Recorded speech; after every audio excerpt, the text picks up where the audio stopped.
International Security versus Rolland. Good morning, and may it please the court. Irene Porter on behalf of the appellants, International Management Security Management.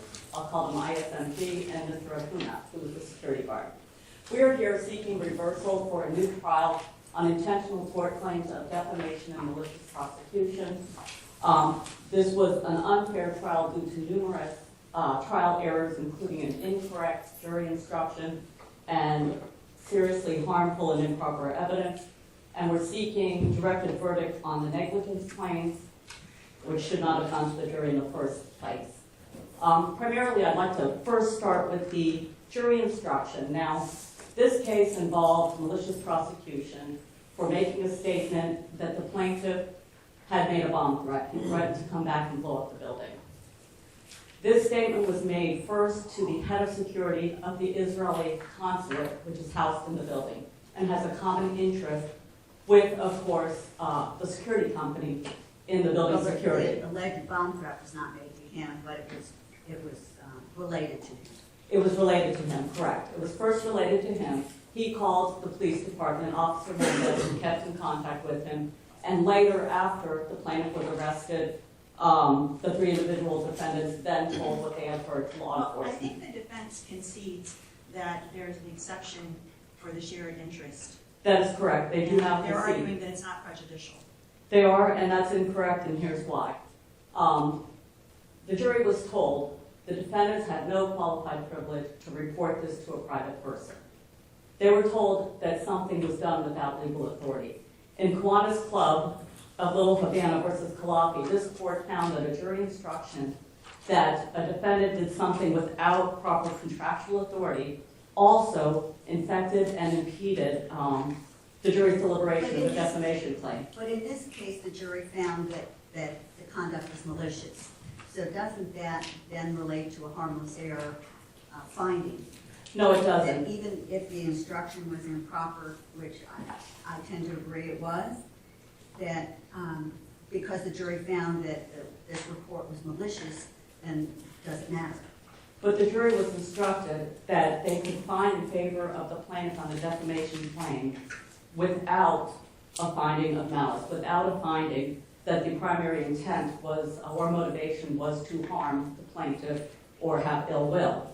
So the jury instruction allowed them to find defamation without express malice, without the privilege. And Except the verdict form actually says, just says that it was with malice, and they said, I'll check yes. that's on the malicious prosecution. So on the malicious Not on the prosecution, false, not on the defamation. My point was, and what I was trying to explain is Kiwanis Club of Little Havana shows how a jury instruction on one count, and that count was intentional interference with the contract. There's a contract where it was a sponsor of the Caliocha Festival. And they had modified the contract orally. They had signs saying they didn't have any right to veto entertainment that was chosen. But doesn't one dovetail into the other? I mean, once the jury makes a finding that it was malicious, that the prosecution was malicious, and it was based, there was not probable cause, then doesn't that dovetail into the defamation of making the report? And no, here's the point is that they were told we had no legal justification to do what we did, and that impacted the deliberation. Secondly, the jury instruction on malice for the purpose of malicious prosecution is different. What it was is one acts maliciously in instituting a criminal proceeding against another if he or she does so for the primary purposes of injuring the other, or there's an or there, reckless and without regard for whether the proceeding is justified or for any primary purpose except to bring an offender to justice. And that jury instruction is in the record at volume 57, page 12526. So the malicious prosecution instruction had a little bit of a different standard. And you could find it for any of those things. And here we have... Well, let's assume for a moment that we disagree with you on whether or not this was harmless error. Would you then address the other issues? Absolutely, Your Honor. Because I think that really matters in this case, whether the evidence that was introduced and became a feature of this trial requires that this go back for a new trial. Yes, and I'll go into this. And I apologize, Your Honor, I don't know if I reserved my time for rebuttal. May I reserve a minute?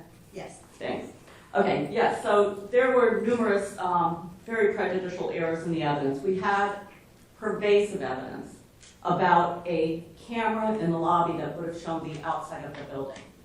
The evidence, and it was admitted by the plaintiff's counsel on the record that there was no evidence whatsoever that anybody intentionally destroyed or spoliated this evidence or didn't preserve it. There was no duty to preserve. Was there a request to preserve the tape? Absolutely, there was no request. FBI agent Thomas testified in deposition, we've given you all the record sites for that he himself went to New World Tower. He viewed on the console what he wanted from that day of the lobby. I'm not so sure that this camera would have revealed anything that was relevant anyway, since the alleged bomb threat allegedly occurred inside the lobby, not outside the building, so I don't know why a camera that only showed what was outside the building and had no audio to begin with would be relevant or important to this case at all. I agree with you, Your Honor, and that's what the FBI agent had decided, because he decided what he wanted downloaded. He asked for what he wanted downloaded.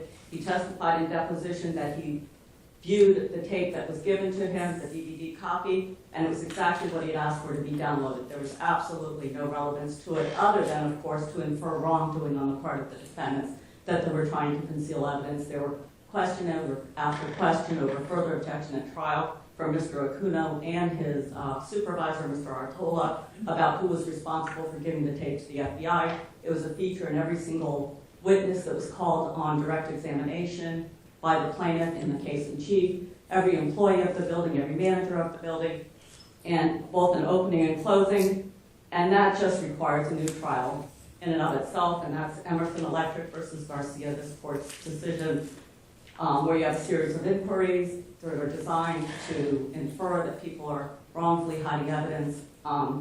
It's prejudicial and requires a new trial. Do me a favor. Oh, I'm sorry, go ahead. Go ahead, Judge. Could you address that? I'm sorry, I'll defer to our immediate question.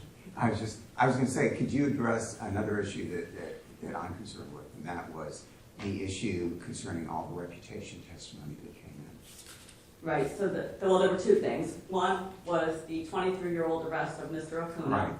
Without any conviction, which was highly improper. The Florida Supreme Court has given us the standard of that even a conviction might be relevant to negligent hiring, and it has to be the same conduct. That's the Island City Flying Service case. And Dickinson versus Gonzalez from this court tells us the same thing. Prior misconduct of a trooper in falsifying records to get paid twice has nothing to do with the false arrest.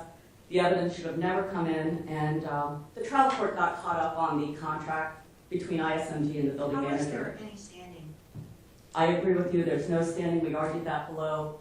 The contract was between the parties, it does not create any duty whatsoever to the plaintiff. That's the Pollock versus Department of Florida Highway Patrol case from the Florida Supreme Court. Even a written policy or manual does not itself establish a legal duty vis-a-vis the plaintiff. And I think he read the contract wrong too, because all it said is you've got to go out and do a background check and then don't post anybody who's been convicted or charged. And in fact, that was done. The evidence was it was industry standard, 7 years. And the interesting thing about all of this is, as this court had noted in the Martino case, there was an expert there that had pointed out that asking about arrests can in fact create civil rights violations. And we cited for you the EEOC guidance on that. And if you look at that guidance, interestingly, it says that companies that go out and do these background checks are considered consumer reporting agencies. And under the Fair Credit Reporting Act, you're not allowed to even report an arrest more than 7 years ago. And it's all because, again, an arrest means nothing. And that was highly prejudicial. This was a little more than just an arrest, though. I mean, he went into the pretrial diversion program and paid back a lot of money. So it's more than just an arrest that was no action or no cross. Ultimately, it was no withhold of adjudication, notwithstanding that the arrest, he said he did not commit that. Someone else said he did. He was not convicted, and without a conviction, the law does. An awful lot of money back in restitution. That is correct, Your Honor. Okay. And yet, it's not of any conduct that would lead to malicious prosecution or defamation, and it should have been kept out. We'll give you some time in rebuttal. Sure. Thank you, Your very Honor. much.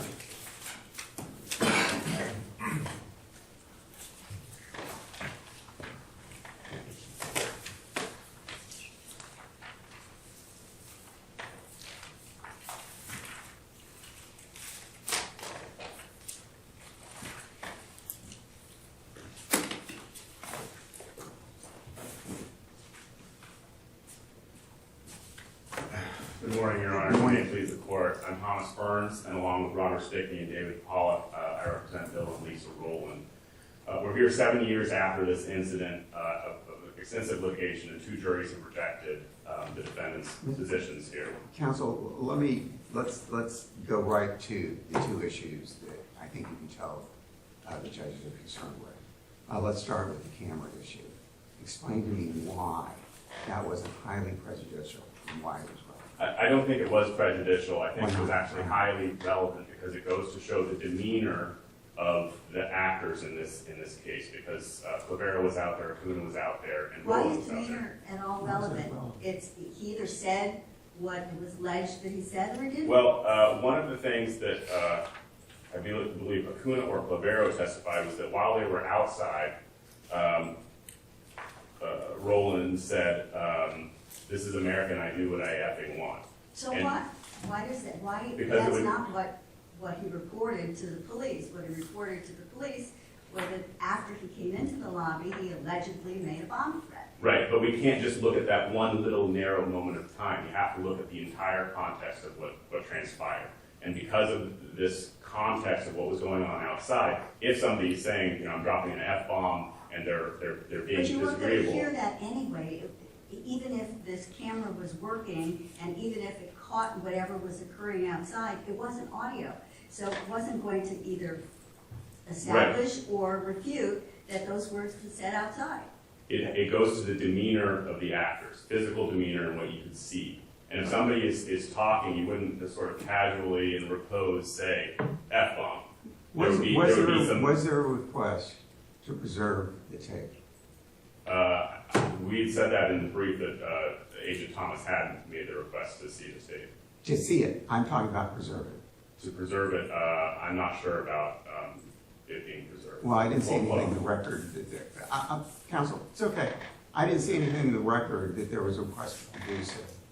But even where I'm having a hard time is I just don't understand if there's not a tape, in my understanding there wasn't a request to produce it, why all of the testimony about a camera is really not going to show any audio, how it's relevant other than to paint a bad picture that infer to the jury, they didn't say the tape would have shown this, that's why you don't have it here. Do you understand where I'm coming from? Right. Now but tell me, this has to- now fill me in where I'm wrong, that's where I'm Okay, looking. so this all has to do with this quick-moving situation, and then they accused him falsely of making a bomb threat, and then they don't do the stuff that they need to do to show that. Like, they don't. Why would they preserve a tape if they hadn't been requested? To create their own file, because they have to know that there's going to be litigation in the future. There's going to be a criminal prosecution, and depending on how the criminal prosecution, it could go either way, and there could be civil litigation. So the point was not. There was counsel representing your client very early on, and counsel didn't request to have it preserved either. So if either side thought it was important for either the defense or the prosecution of the case, they had the option of asking it to be preserved, and neither side did that.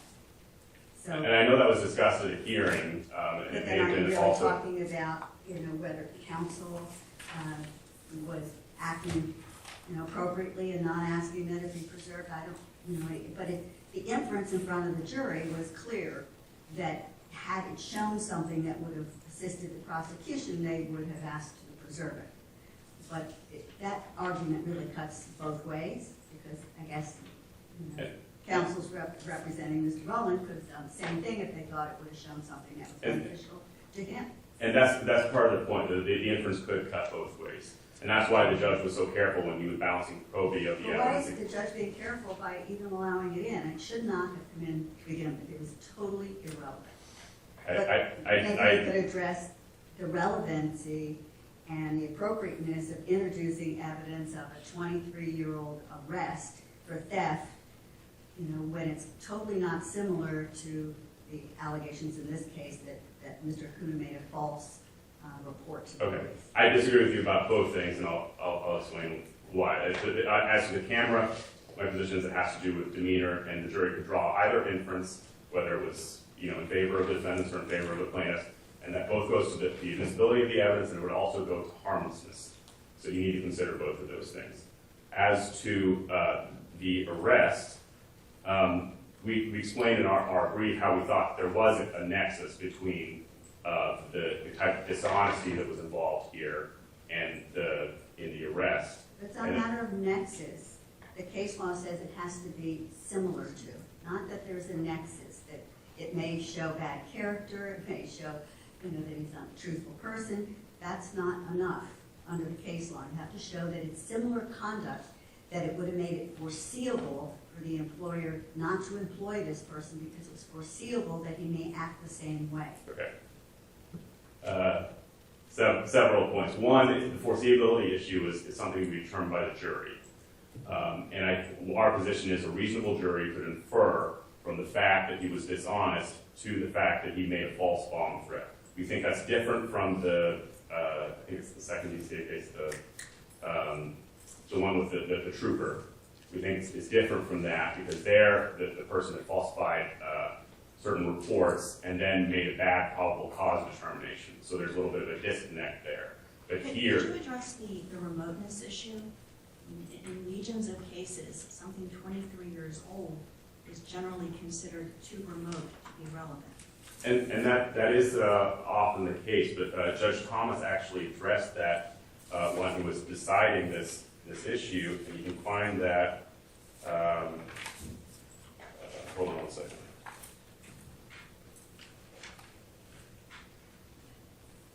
I'll find that citation in a moment, but Judge Thomas addressed that, and he said, no, that the jury could reject the idea that the so-called industry standard of 7 years was sufficient. This is a question for the jury, and the jury might say, no, 7 years isn't enough. Maybe it's 10 years, maybe it's 15 years, maybe it's 20 years. It's a threshold determination that needs to be made by the trial court as to whether or not it should even go to the jury. Something 23 years old, which did not result in a conviction and was for alleged conduct that was in no way similar to making a false report to a police about a bomb threat. It was more than alleged conduct, it was uncontested conduct, which led to this adjudication withheld. Correct. And you're reviewing this decision for abuse of discretion, not de novo, so you well know. So here it's appropriate for the judge to say, well, I don't know exactly how the evidence is going to come out. It could be that the jury disagrees with this industry standard, and so therefore it's a jury question. Jury, you can consider this and decide what you believe the standard of care to be. Now, the jury could have come back and said, the jury verdict's the black box, of course, but the jury could have internally discussed and said, no, 10 years is sufficient. Here's what my concern is by allowing this evidence in that was 23 years old, did not result in a conviction, is totally dissimilar to the conduct alleged in this case. And then to, on the flip side, allow Mr. Rolland to present evidence of his good character.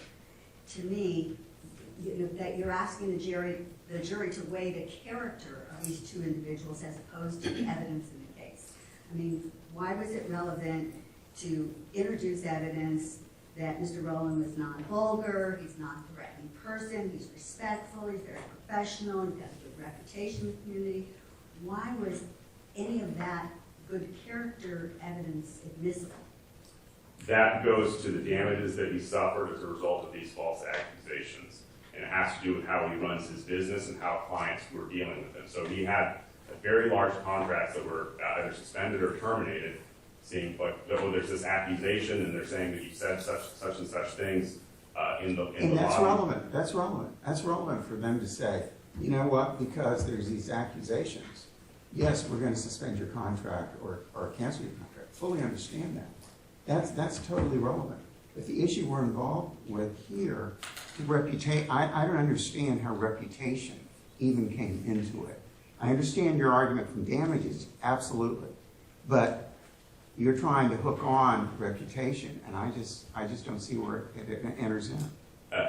Part of the problem, I don't believe that they did this. They didn't ask for a limiting instruction saying this reputational evidence that you've heard is applicable No, only they to objected damages. to it coming in at all.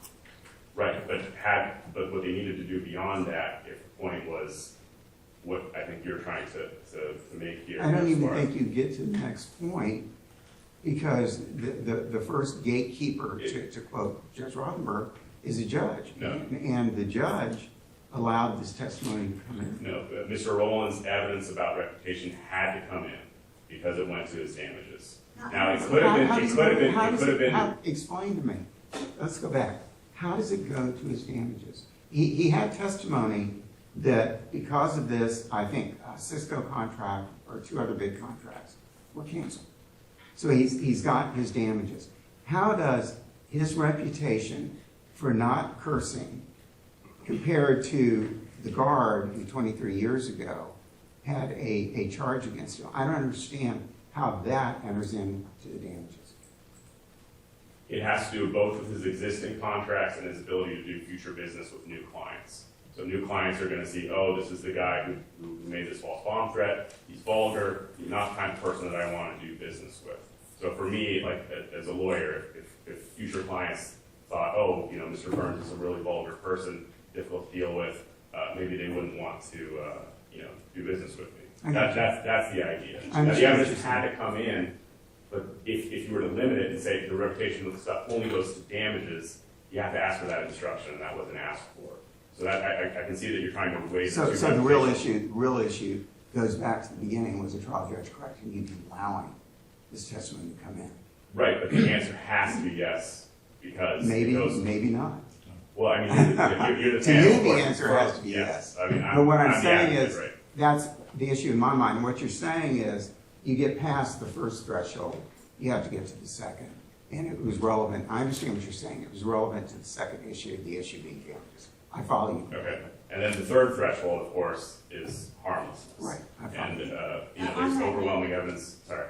On that note, if you could address, please, the closing argument statements regarding sending a message, validating the plaintiff, reference to liars.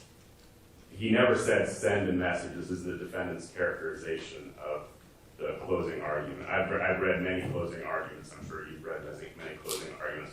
I didn't see anything that was remotely out of the ordinary in this particular closing argument. I don't think there was any error, and moreover, when you're looking at this, you have to consider what the standard of review is. ISMG didn't object. It was the other defendant who objected, and then there's no Three Musketeers agreement in this case where an objection by one is an objection by all. So you're reviewing it for fundamental error. There is no, not only was there no error, but vice versa. There's no fundamental error, and not only that, but there's no error to begin with. Given our standard review, that's your position. No, I'm saying given the standard review, there's no error. Even if the standard review was abuse of discretion, which you would ordinarily review it, still no error. Even if there was an error, it's harmless because this was an 11-day jury trial with overwhelming evidence, and the jury still would have reached the same outcome. I know I'm out of time, but I didn't get to address the jury instruction issue. Do you want to hear argument about that, or do you understand the harmlessness aspect of the case well enough? I think we understand. Okay. Thank you very much. Thank you very much.